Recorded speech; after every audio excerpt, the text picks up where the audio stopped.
Chapter 8, in which Frederick and Meredith, having not spoken to each other after their horrible breakup concerning the octopus, meet each other coincidentally while at a horse race.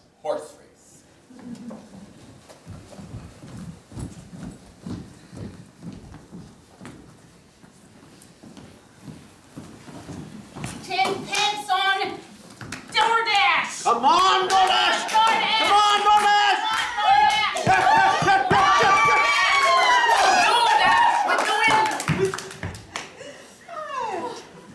This is so fun! Hello there, Meredith. Hello, Frederick. I thought I might find you here. I know how you like to play the ponies on Sunday. I myself am very surprised to see you here, knowing that I probably would be here. I came to find you. Oh, Meredith. I've come to apologize. I made such a dreadful scene when I met your brother the other day.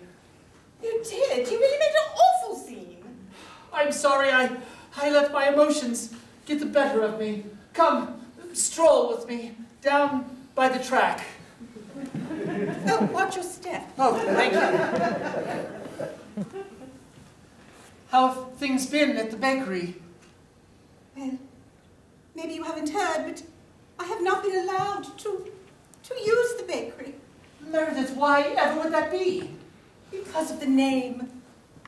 What? It's the Pumpernickel Bakery. Of course, what else would it be? We do not own our own name anymore, Frederick. What, Meredith? Everything is awful. And Oscar's gone. No.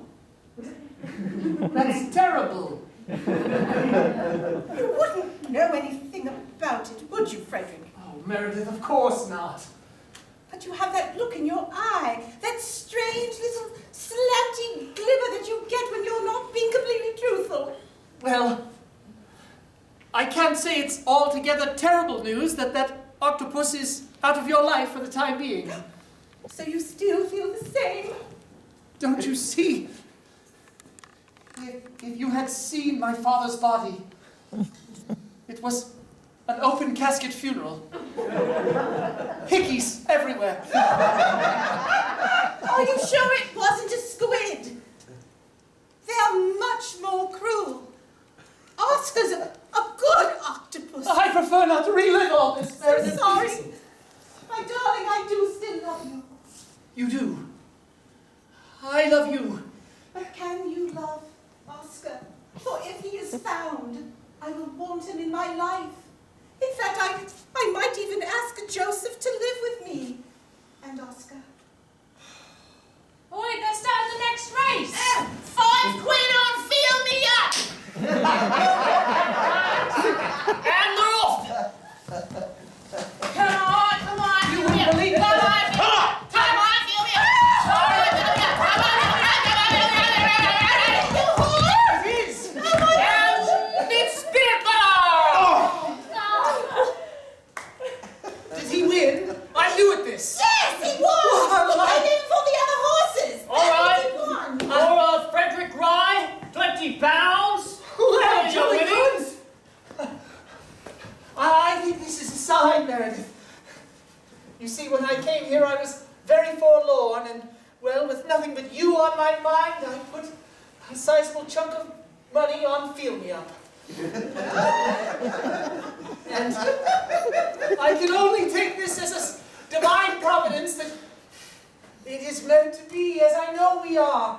Yes, I will welcome Oscar into our bakery and into our home if it must be that way, for would I not be but a beast myself if I were unable to forgive and forget? Exactly, you would be, but you're not. And so, we are going to be happy.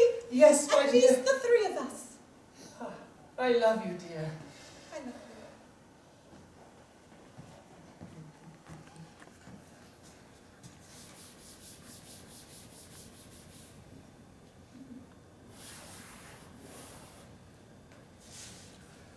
Chapter 9, in which Joseph and his girlfriend mourn the loss of his name.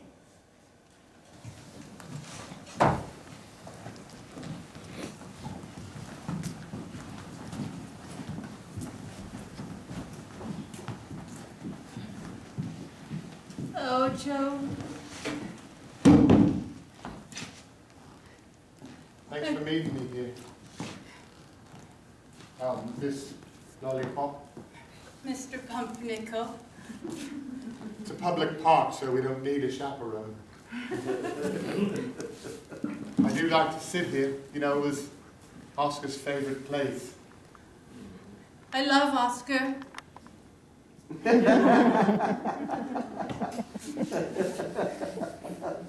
I'm sorry about your name. Yeah, me too. You know, I used to perform under that name. It was emblazoned in lights.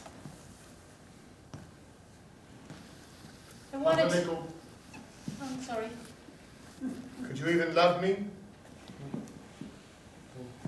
I'm just plain white bread now. I would love you if you were rye. I would love you if you were stale. It was never about being Pumpernickel. It was That's Mr. Pumpernickel. I want to get his autograph. Well, Junior, sorry. He's a huge fan. Sir, I'm your biggest fan. Can I get your autograph, Mr. Pumpernickel? I could sign, but you can't pay me for it. Okay, just your name right there. Well, that doesn't say Pumpernickel. It says white bread. I say, what's the meaning of this? He wrote white bread, father. With bread. You're too big a star to honor your fans. Well, no, I have an order to...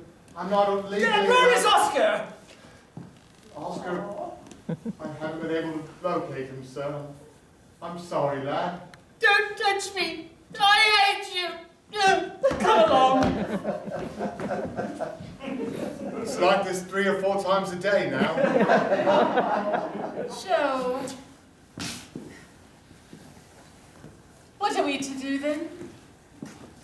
Miss Lollipop, I think maybe we just start a new life together. Me and you. Just get away from all this. You always wanted to marry me. It was your strongest burning desire. And I look at you and see how loyal you've been and always willing to wait for me, always there for me. Oh, come on, come all. Gather round, gather round. We have a special presentation for everyone here in the park. Don't you leave. You might want to buy our new wares. You all right? Something special. Oh, is that parasol broken over there? Why, let me see it. Well, now it's broken. Now, what do you do when you have a broken parasol? Throw it in the rubbish! You would say that, wouldn't you? Just did! But what if there was another way? What if you could repair this parasol and use it, keeping the nice hot sun off your face or the rain away from your clothes? You lie! That's impossible! Right, hang on, Parasol, I don't think so. It surely is possible. Right here. I always keep a jar of Pumpernickel's adhesive. Right here. Pumpernickel what? Pumpernickel's adhesive. It's a type of glue. Oh! With a new and improved recipe. Don't get mad. I know how you get when you hear that. Don't get angry. Look! The Johnsons stole my family Uh-huh. It's fixed and... Oh, you can't smell anything! With our new special ingredient, this will stick together. You might even say that this parasol will have 8 lives. Oh, why, I recognize that smell. It's octopus. No secrets need to be told about the making of the glue recipe. Well, I'll take a job. Me too. Oh, three! Over here. You say you make this all at the factory? Yes, yes indeed. At the Pumpernickel factory. I'm going to go home and glue things right now. Me too. Wait for me. Have would you be interested, before I leave, in purchasing a bottle of Pumpernickel adhesive? No, sure. Sure. It's a quid. There you go, sir. Enjoy it. Put it to good use. Why don't you use it on your pretty lad here? Lass! Don't be insulting, lady. Oh, sorry, it was an accident.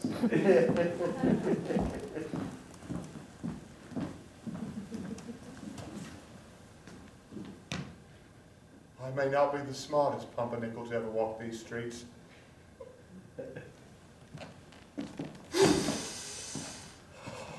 Joe. No, I'm not huffing it. It smells like Oscar. Give it a whiff. Oh, it does. Oh, it does. My friend. No. No. Oscar's dead? Oh God, I hadn't thought of that.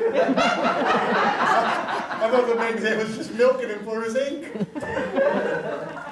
think they killed him? There's been some real Oscar in here? Joe, yes. I think Oscar is dead. I'm not sorry, but I know you are. We have to go to the factory and find out. Let's do that. You're with me, right? Yes. Every step of the way. Every step of the way. I don't care what you say, brother. I say there's ink left in that octopus. He hangs close to death, and you must excavate it. Can't you see? He's given everything he's got. There's more in there. Ink, you bastard, ink! I'm also questioning if we may have gone too far. Too far! The adhesive is too sticky. One can never go too far in the pursuit of money, brother. It's exactly that attitude that has kept you down. I must tell you, brother. Kept me down? Yes. Why, this factory's seen nothing but success, and what have you ever made for yourself? What have I ever made for myself? Am I not the favorite of father and uncle? And do I not sit on the board of 7 institutions throughout the known world? Oh, yes, you're that little carrier pigeon bringing me messages back and forth while I've worked here, toiled away on my own. Yes, on your own. You must know, and I shall tell you plainly, brother, you have always been an embarrassment to this family. Take that back. I shan't.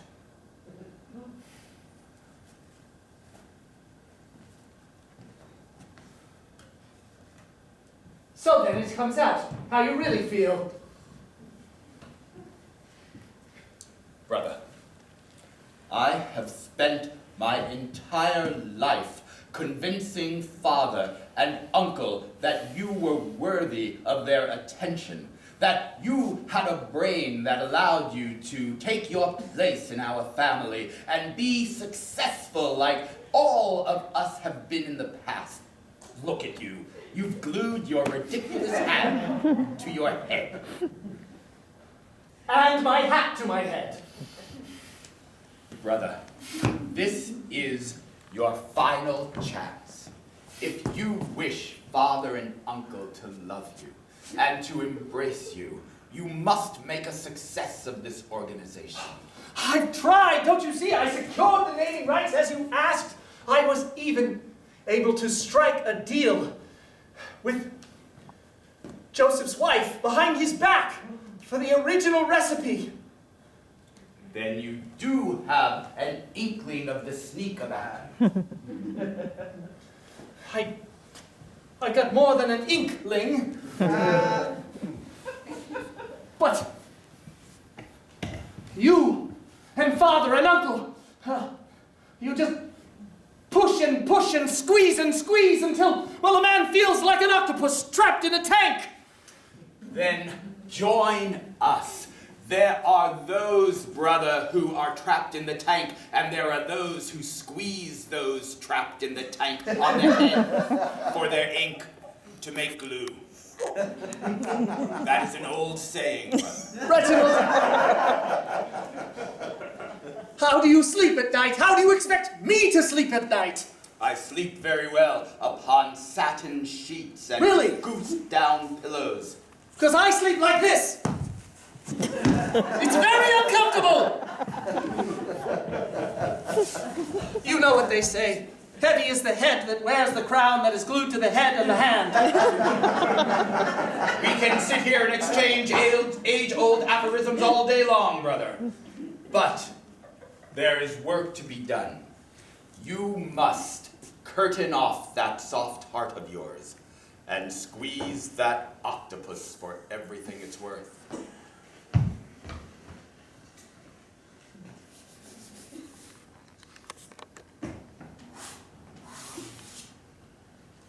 Chapter 10, wherein 10 years have passed, and we now find Joe Pumpernickel sitting at a motorcycle repair shop. motorcycle repair shop.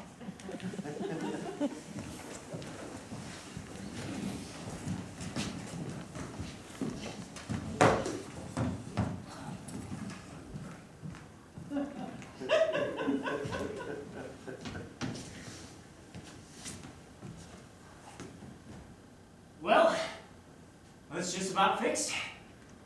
Well, I say, that's a nice repair job. Who knew they had coal and steam-fired bicycles in this day and age? It's a wonder of modern invention, it is. And where do I shovel the coal in? Right in this orifice here. All right. I'll be able to catch those Johnsons for sure with this baby. Those whomst? The men who ruined my family name. Oh, that old story you were telling me while I was fixing this up for you. Yeah, you were definitely ignoring me, I see now. Thank you. I appreciate it. All right, well, put your bum right on there. There we are. Stoke the coal fire. Wait for the boiler to get up to pressure. I remember what you were saying. Well, excuse me. Yes? Why, you have a concerned look about you. Truth be told,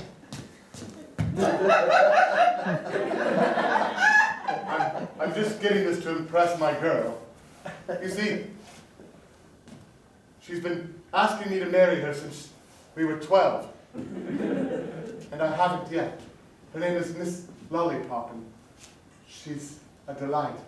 I've been putting her off for too long, and I was going to sweep her away on this valiant steed. It seems so much more modern. And then we were going to tackle life's problems, and I was finally going to work up the courage to confront the Johnsons about stealing my octopus, who must be 25 by now. You know, by the looks of you, you look maybe 27 years of age. So, I think this is something we call a midlife crisis. 27's about the middle of our lives. You want to buy a fancy, snazzy gadget such as this to impress a lady folk. Oh, I get it. But, you see, sir, this is an investment. Are you mirroring me? You just look so suave, stroking this magnificent steam-powered beast. I'm trying to mimic your every action. So I dedicated my life to learning how to make a bicycle motorized. And I put my blood, sweat, and tears. And this is one of the very first models. So you can see how I would be concerned to sell it to a man who appears to just wanted to get his jollies off and then hide it away in his carriage house for the rest of its being. Oh, not to worry, I don't own a carriage house. My family's bereft. Yeah. That means poor. Don't condescend to me, sir. I'm an engineer. I apologize. Now, you are using the last of your savings to purchase this? Do you think it wise? No, but that's what love does. Unwise things in the name of gallantry. Sir, how old was it that you were saying this woman wished to marry you? We were 12. Yes. I was a circus performer So, with an octopus. I truly was not listening to all of that. It seems that what you need is not a very expensive motorized bicycle, but to just ask her to marry you in the simplest terms. It seems like she would say yes. struck a chord within my very soul, sir. I've spent my entire life chasing from one thing to the next, when the thing I should value most, the loyalty and love of my life, was right there beside me since I was a young lad. And here I am dragging her about like so much luggage. Oh, I hope she can forgive me and love me still. Thank you, my good man. Now, how do I start this? All right, I'll just...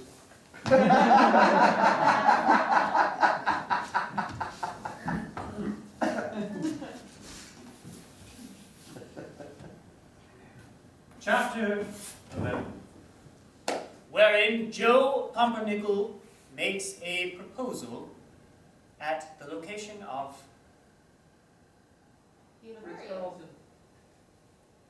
the aquarium, yes. You didn't do the hand.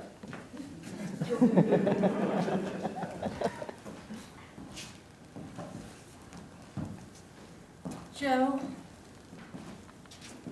Yes, darling. why did you bring me here? It's delightfully beautiful and quiet. But look at all those octopus. I know it just tears you up. I brought you here so I could tell you that I shall soon be rid of this cursed fascination with these beasts. Well, I have a confession to make to you. Yes? I discovered Japanese food. And